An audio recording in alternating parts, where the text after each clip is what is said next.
وہ کہاں ہیں وہ خط لکھنے والے جنہوں نے جانوروں کے لیے ان اداروں کے ضمیر کو جلانے کی کوشش کی تھی؟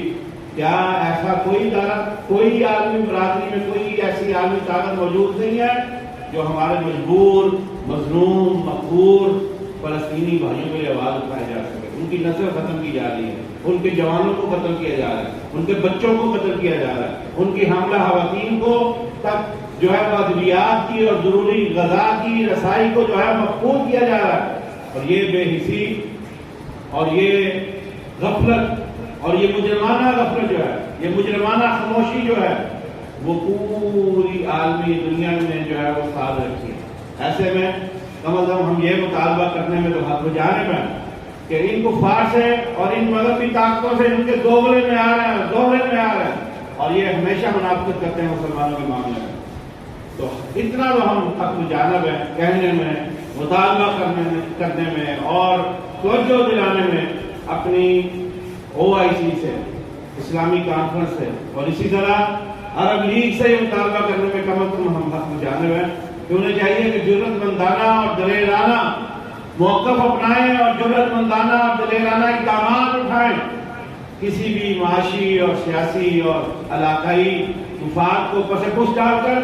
فلسطینیوں کی حمایت کے لیے جرأت مندانہ اقدامات کی ضرورت ہے۔ اور یہی مطالبہ ہم اپنی ریاست سے اور اپنی حکومت سے بھی کرنا چاہتے ہیں کہ یہ فلسطین کے حوالے سے اسی موقف کا اعادہ کیجیے اور بھرپور طریقے سے کیجیے جو قائد اعظم محمد علی جناح نے پاکستان کے قیام کے فوری بعد کہا تھا کہ فلسطین کے ساتھ ہمارے دل دھڑکتے ہیں اور ہم اسرائیل کے وجود کو اور اس کے قیام کو نجائز تصور کرتے ہیں اور کبھی بھی ہم اس کو تسلیم نہیں کر سکتے۔ آج بھی ہم اس موقع پہ قائم ہیں، لیکن ضرورت اس عمل کی ہے کہ اس کے لیے عملی اقدامات اٹھائے جائیں۔ اسی کے ساتھ ساتھ ہمارے ان بھائیوں کو جو غزہ میں محصور ہیں محاصرہ بھی ان کا کر دیا گیا ہے،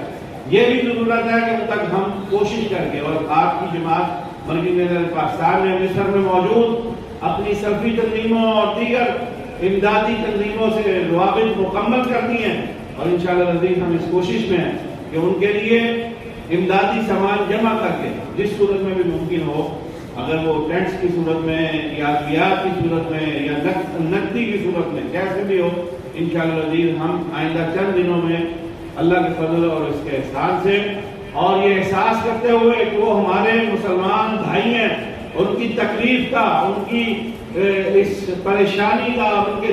دکھوں کے وقت میں ان کے ساتھ شریک ہونا ہمارا فریضہ ہے۔ انشاءاللہ العزیز شیخ ابو تراب علی محمد حمید اللہ تعالیٰ کی قیادت میں اور ان کی نگرانی میں آئندہ چند دنوں میں انشاءاللہ العزیز آپ کی جماعت مرکزی نظر العزیز کا امدادی کافلہ اور امدادی سامان انشاءاللہ العزیز غزہ میں تقسیم ہونے جا رہا ہے۔ آپ بھی اپنی مقامی تنظیم کے ذریعے اپنے فلسطینی بھائیوں کے لیے بھرپور کردار ادا کریں اور پھر اسی کے ساتھ ساتھ جہاں تک ہو سکے، جس طرح ممکن ہو سکے، ان کے حق میں آواز بھی بلند کریں،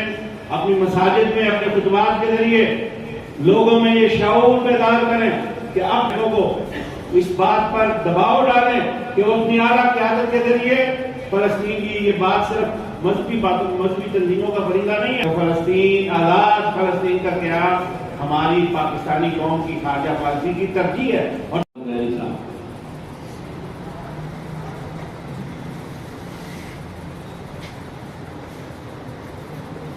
ان کی جگہ میں دعوت دیتا ہوں فضیلت الشیخ محترم جناب پروفیسر عبدالرحمان اطہر صاحب، امیر مرکزی جمعیت اہل حدیث تحصیل فیض آباد۔